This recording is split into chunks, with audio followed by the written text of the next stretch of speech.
दुर्मिळ खनिजांचा वापर करा आणि त्याचं संवर्धन करा, असं महत्त्वपूर्ण प्रतिपादन डॉक्टर लक्ष्मीकांत दामा यांनी एका कार्यक्रमात व्यक्त केलं.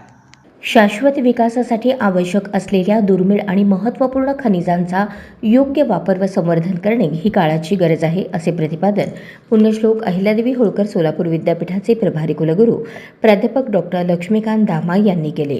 पुण्यश्लोक अहिल्यादेवी होळकर सोलापूर विद्यापीठातील भूशास्त्र संकुलाच्या वतीने एक पृथ्वी एक भविष्य शाश्वततेसाठी विज्ञानाचे एकत्रीकरण या संकल्पनेवर PM उषा अनुदान अंतर्गत आंतरराष्ट्रीय परिषदेचे आयोजन करण्यात आले होते.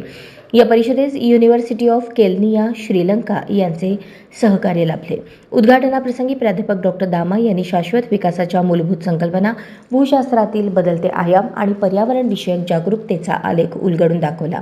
याप्रसंगी व्यासपीठावर प्रभारी कुलसचिव डॉक्टर अतुल लकडे, भूशास्त्र संकुल संचालक डॉक्टर विनायक धुळप, डॉक्टर थारा प्रभाकरन उपस्थित होते.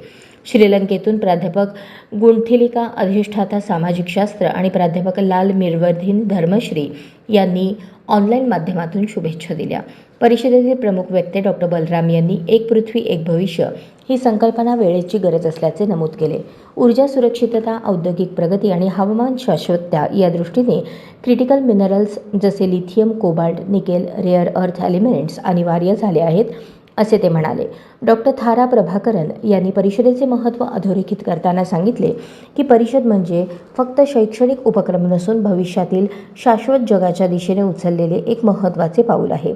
हवामान बदल, तापमान वाढ, अनियमित पर्जन्यमान यांसारख्या संकटांवर विज्ञान व धोरण निर्मितीचा समन्वय आवश्यक असल्याचे त्यांनी नमूद केले.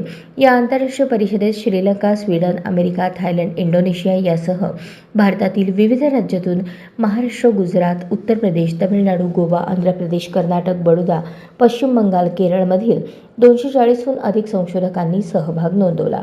परिषदेच्या उद्घाटनाप्रसंगी सोविनार पुस्तिकेचे प्रकाशन करण्यात आले. कार्यक्रमाचे प्रास्ताविक आणि स्वागत संकुलाचे संचालक व आंतरराष्ट्रीय परिषदेचे आयोजक प्राध्यापक डॉक्टर विनायक धुळप यांनी केले. सूत्रसंचालन सुलभा बनसोडे यांनी केले तर आभार डॉक्टर अनिल येळगे यांनी मानले.